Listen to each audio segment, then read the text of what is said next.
ஒருவேளை ரொம்ப அதிக சர்க்கரையில் இருக்காங்க அப்படின்னா அந்த சர்க்கரை குறையும் போது ஒரு சில நேரங்களில் ஒரு பர்சன்டேஜ் ஒரு 30% 40% வந்து நமக்கு வந்து இம்ப்ரூவ் ஆகிறதுக்கு வாய்ப்பு இருக்கு. ஆனால் பெரும்பாலும் இந்த மதமதப்பு பர்மனன்ட் டேமேஜ் தான். இதை முதல்ல தெரிஞ்சுக்கணும். ஸோ இந்த மதமதப்புனால தான் நான் சொன்ன இந்த பிரச்சனை வருது. நிறைய பேர் வந்து பார்த்தீங்க அப்படின்னா காலில் ஸ்லிப்பர் போடாமல் வெறும் தரையில் சூடாக இருக்கிறது நடப்பாங்க.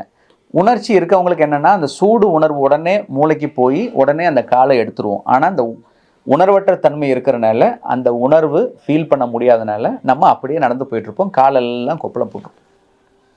நிறைய பேருக்கு பார்த்தீங்கன்னா டூ வீலரில் சைலன்சர் மேலே கால் வச்சுருப்பாங்க. அப்படி கூட புண்ணு ஏற்படுறதுக்கு வாய்ப்பு இருக்குது. இந்த மாதிரி பல காரணங்கள்னால உணர்வு இல்லாதனால நமக்கு அந்த புண்ணு ஏற்படுது. இப்போது எல்லா பக்கமே வந்து நம்ம ஸ்லிப்பர்ஸ் பெரும்பாலும் யூஸ் பண்ண முடியும், ஃபுட்வேர் யூஸ் பண்ண முடியும். மற்ற இடத்துல சில ப்ரிகாஷன்ஸ் எடுத்துக்கலாம். ஆனால் இப்போ இந்த சப்ஸ்கிரைபர் கேட்டிருக்கிறது, எனக்கு கோவிலுக்குள்ளே போகும்பொழுது நான் என்ன பண்ண முடியும்?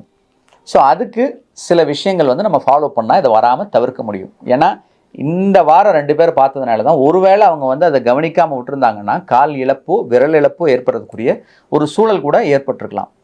ஸோ அப்படி இருக்கையில் ஒரு 4 விஷயம் நம்ம வந்து ஃபாலோ பண்ணோம் அப்படின்னா இந்த மாதிரி ப்ராப்ளம்ஸ் வராமல் தடுக்க முடியும்.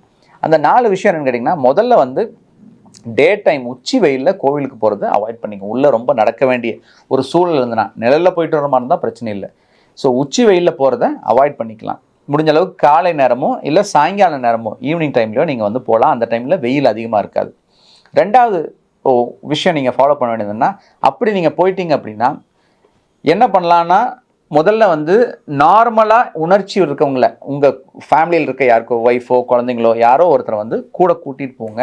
அப்போ என்ன ஆகும்னா அவங்களுக்கு அந்த உணர்வு தெரியறதுனால உங்களுக்கு இன்டிமேட் பண்ணுறதுக்குரிய வாய்ப்பு இருக்குது. ஸோ மற்றவங்களுக்கு இல்லைனா நீங்கள் பார்க்கும்பொழுது எல்லாரும் நடந்து போயிட்டு இருந்தாங்க அப்படின்னா ஓரளவுக்கு சூடு வந்து தாங்கிக்கிற அளவுக்கு இருக்குது அப்படின்னு அர்த்தம். அதை விட ஜாஸ்தியாக இருக்குது அப்படின்னா நிச்சயமாக வந்து நம்ம அவாய்ட் பண்ணணும். இது 2வது விஷயம். 3வது விஷயம் வந்து இப்போ நிறைய கோவிலில் பார்த்தீங்கன்னா உங்களுக்கு வந்து அந்த ரிஃப்ளெக்டர் பெயிண்ட் அடிக்க ஆரம்பிச்சிட்டாங்க, ஒயிட் பெயிண்ட்டு. அதில் வந்து நடந்தீங்கன்னா உங்களுக்கு வந்து சூடு தெரியாது. இல்லைன்னா வந்து மேட் போட்டிருக்காங்க, இல்லைனா வந்து தண்ணி ஊற்றிருப்பாங்க, இல்லைனா ஷேட்ஸ் இருக்கும் சுற்றி வந்து நமக்கு வந்து மரமோ இல்லை மண்டபமோ இருக்கும். அதை சுற்றி நேராக போனால் ஷார்ட்டாக இருக்குதுன்னு சொல்லிட்டு வெயிலில் தயவு செஞ்சு போகாதீங்க. சுற்றி எங்கெங்கே நிழல் இருக்கோ அது பார்த்துட்டு போங்க. யார் ஹெல்ப்பும் இல்லைன்னா, வேறு வழி இல்லைன்னா. இது வந்து அவாய்ட் பண்ண முடியும்.